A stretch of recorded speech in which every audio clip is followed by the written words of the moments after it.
For the first section of the podcast, I'm going to talk about what is Huntington's disease. Huntington's is a neurodegenerative disease with motor, cognitive, and psychiatric symptoms. In terms of motor effects, there is chorea, random uncontrolled muscle movements that get more extreme as the disease progresses. There's also dystonia, muscle contractions that are sustained and cause atypical muscle positions. There are many other motor degenerations that can cause speech, eating, swallowing, and other movement issues for those living with the disease. Additionally, there's cognitive impairment and neuropsychiatric symptoms such as depression, irritability, and apathy, short-term memory impairment, and dementia.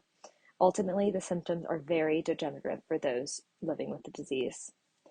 What's actually happening to the body to cause these effects? There's general shrinkage of the brain and degeneration of specific areas in the brain that have loss of neurons.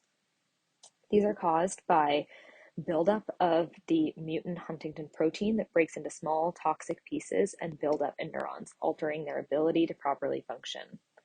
These symptoms are caused by a mutant copy of the Huntington gene that presents in a dominant fashion. So only one copy of the mutant gene results in someone having Huntington's disease. I'll go into more details in the genetics section next. The mean age of onset for those with the disease is 35 to 44 years old, with death occurring 15 to 20 years after symptom onset. Pneumonia and suicide are some of the most common causes of death. While there is no cure, there are many treatments being explored in clinical trials to improve the lives of those living with the disease. Ultimately, it is a tragic disease for all those involved.